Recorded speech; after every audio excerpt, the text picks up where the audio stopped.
Let's discuss the math toolbox.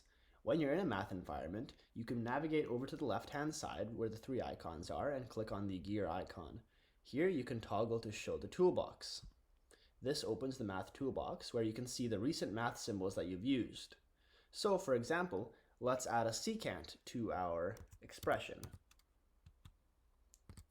And as you can see, secant now shows up in the recent toolbox. Now the good thing about this toolbox is that it's very useful if you want to use symbols that you've used recently. You can simply insert them from the toolbox rather than inserting them through the math menu. Now this toolbox can also be expanded by clicking on the gear icon in the top right, and you can choose the size of the toolbox that you want.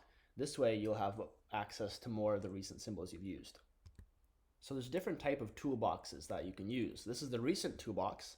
There's also the frequent toolbox, which is similar to the recent, except it shows the symbols that you use most frequently.